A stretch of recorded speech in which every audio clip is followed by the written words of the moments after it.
Hello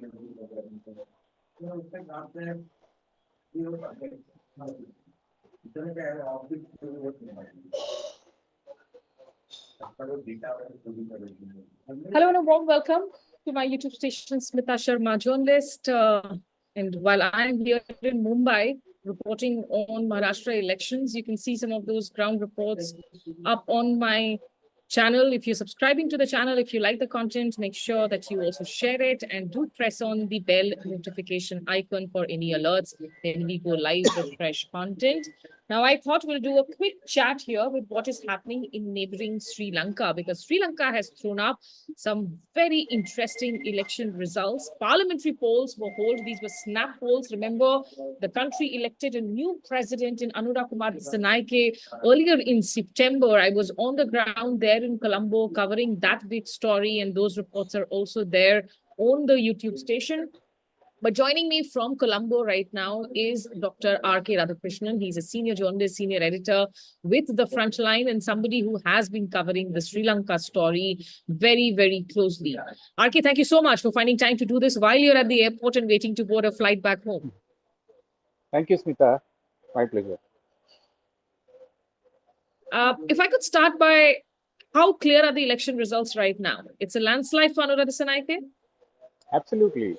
He has won two-thirds majority, inching towards four-fifths, but hopefully he'll not get a four-fifths majority. Now, nobody predicted this. Everybody thought he'll be close to a majority, or possibly he might get a majority.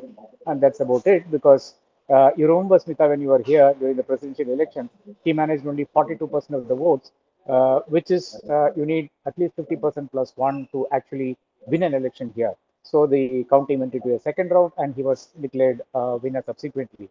So given that experience, all the political pundits, all the analysts on the ground, all indicated that he might get close to 50%, or 113 mark in the 225 member assembly, but definitely parliament, but definitely not much beyond that. But at the moment, if we look at the 225 member, I mean, of those seats declared, I think he has so far 113 for sure. He's moving towards a two-thirds majority. Which are really the surprise sectors here, surprise regions here for you, RK, in terms of the results? Usually, Sinhala political parties manage to do well in the south, in the central regions of the country, while the Tamil political parties do well in the north, and the Muslim political parties do in pockets in west and east as well. While Colombo will always be with the UNP Ranil's party, or rather former Ranil's party, and now of course SJB, which is run by a breakaway faction Sajid of the Premadasa. party. Sajid Premadasa. Now, unfortunately, this time around, for all these political parties, they all have literally come at cropper, so to speak, with Tamils of the North voting actually unbelievably, so to speak, for a Sinhala Buddhist political party, which is the JVP. And then you have the Hill Tamils of the central regions again voting for, Anura Kumara Dissanayaka's promises. And then you have Colombo, stronghold of SJB bar UNP, again voting for Anura Kumara Dissanayake. So it's a wave election where the only region which has held out of the 22 electoral districts in Sri Lanka, only one has held out, that is Batikulova, possibly because of one man, Sarnakyam Rasamanikyam, who is with the Ilangai Tamilarsu Kachi. The only Tamil area which is still remains a Tamil area is Batikulova today. Yeah, I mean, even in the past, we've really not had the Sinhala majority party win, except for maybe a seat or two here at best. So why do you think that this happened? Why did the sort of consolidation of votes happen here for the Sanaike, who's of course known as a Marxist leader? It's a very good question, Smita. There has been a major fragmentation of the Tamil politics here in the north and the east. You would have noticed that the number of candidates who contested, there were more than 2,000 candidates. In fact, I've just written a piece for Frontline which has outlined the numbers. More than 2,000 candidates for just 28 seats in the north and the east. 6 seats in Jaffna, there were 396 candidates. 5 seats in the Wani, again, close to 400 candidates. Again, Ampara district, again, east of Sri Lanka, there is a Muslim majority there. And there you had 630 candidates in the fray. So everyone and his friend and neighbor thought that they are well within reaching the parliament and thought they'll throw in their hat. Plus, there have been diaspora groups from across, Canada and UK and France and Germany, who thought they also should throw in their hats and try and contest, start political parties. In fact, there's something called the DTNA, Democratic Tamil National Alliance, which has been floated by somebody with too much money and doesn't know how Sri Lanka works. So basically, all kinds of Tamil influences from abroad and here spoiled the Tamil pot, so to speak, to the extent that Tamil political leaders could not coherently convey a message. They could only whip up the thing of Tamil nationalism. But beyond that, what have they achieved? That's the question that a lot of people are asking after the culmination of the war in 2009. Tamil people have repeatedly voted for Tamil politicians in the north and the east, but they have not got anything in return. So possibly they thought, why not? Let's try this man who is telling us that he will at least ensure our livelihood. Absolutely. And I mean, in the past, we've heard all those talks about the 13th Amendment, the 13th Amendment plus, but they've remained essentially on paper. And look, let's also remind our viewers that when we were there in Sri Lanka covering those presidential polls, the high hopes of people riding on those elections, everybody hoping that here is this man who's quintessentially been a sort of an outsider. He's not necessarily an outsider. Actually, the Sanaike has been in government for a brief period in the past, has served as a minister too. His party, of course, had only 3 lawmakers in parliament, including himself. So he didn't even have enough lawmakers to form a proper cabinet. So there were advisors to the cabinet instead, technocrats who had been roped in for these past, 2 months or so, past 60 days, really. And in terms of the people's expectations here, RK, I mean, ever since he's come to presidency, now let's talk about the top expectation. One is to make sure that the Sri Lankan economic crisis is now behind people. It's reset. The Sanaike initially saying that he would come and scrap off the deal with the International Monetary Fund, which was negotiated under Ranil Wickremesinghe, but now, of course, has taken a more nuanced approach to it. In these past few days that you've been there, what has been the mood like in terms of people thinking that the Sanaike government has been able to deliver so far? In fact, as of now, in fact, I've mentioned this in my piece as well. Bureaucrats are extremely wary. They were waiting for the presidential elections to get over, and they have not really done much during in the interim 2 month period between the September election and now. Having said that, I have to also say that all the noises being made by the JVP and the coalition NPP, which is National People's Power, has been extremely positive.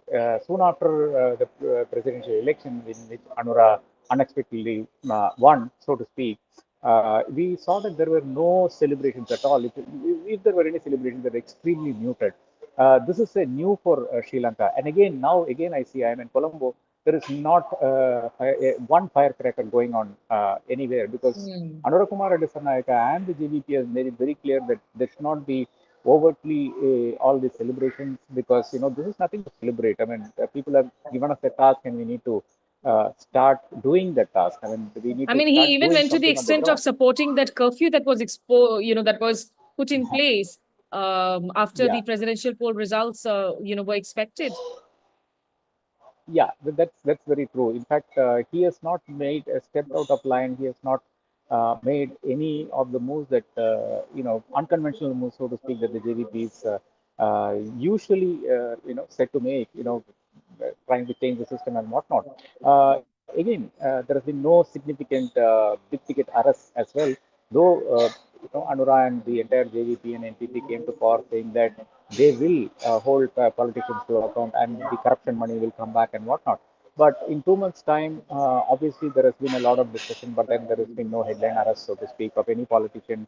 Nobody has been held to account so far. I think all that will have to change from now on, and that will exactly be the people's expectations because this is an extension of the Aragalaya, the struggle that the people's protest of June of 2022. That is why I believe people have voted this way, and the mandate is very clear to go after all these politicians while setting the house in order. You brought up Aragalai movement, the people's protest that happened in 2022. following those that massive, in fact, economic chaos that the island nation faced.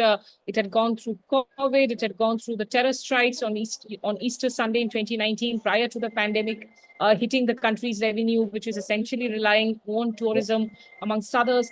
But the kind of candidates who have won so far, RK, is it looking Yeah. like a young Sri Lankan government right now? I remember talking to some of those activists from the Aragalaya movement, and they had said that they would also be throwing their hats into the ring formally in these elections. Have any of the young, bright names sort of made it through in this mandate? Unfortunately, no. I don't see them winning even in Colombo district, which is a very sad thing to say. But what I see is this: Dipala Silva, who has been in cabinet and, of course, been a member of parliament from 1985, he has lost.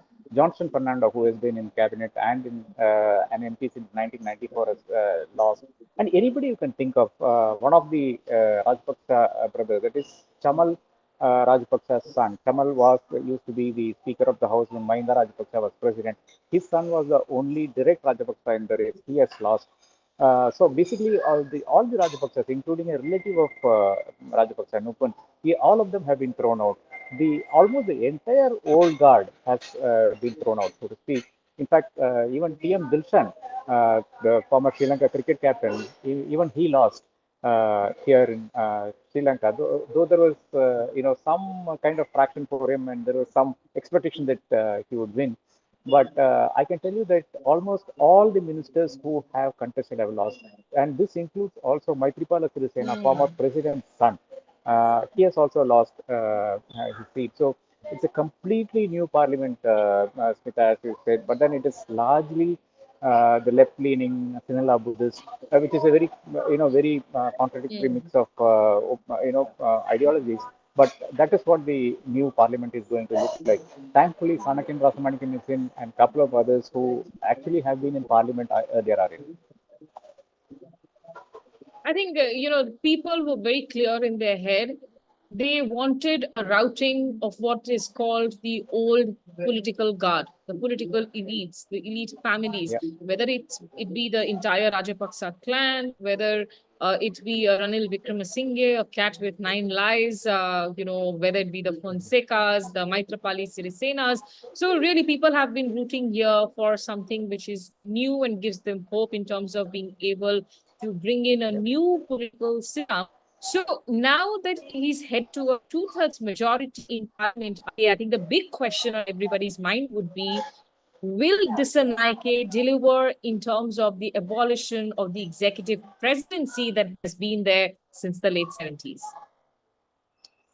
That's anybody's guess. No president has who has promised. I mean, every president promises ahead of every single election. Every single candidate for presidency promises that he or she will abolish the executive presidency, but that has never happened so far.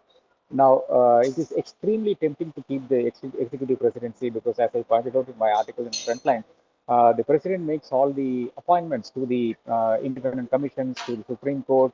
You can pardon convicted criminals and murderers and everything. Basically, you elect, when a president is elected in Sri Lanka, you elect a god for 5 years. The god can do anything. The president of Sri Lanka can do anything within this island nation. So it's extremely tempting to keep it. And I don't know if JVP is inclined to give up those powers. Then, in which case, if you give up those powers, then it becomes a messy parliament because everything has to be done through parliament, routed through parliament. And it is extremely unclear, given the fact that it's a very new parliament and there can be lots of pulls and pressures, and JVP is still a very nascent, party to power. It's extremely difficult to predict at this point of time. But yes, the president has spoken about giving up the executive presidency, but I doubt it will happen in a jiffy. Okay, I think we're running into some technical issues because of the internet connectivity here at my end. My apologies to the viewers for that. But RK, you have a safe flight back, and I hope to have a longer, detailed conversation. Thank you.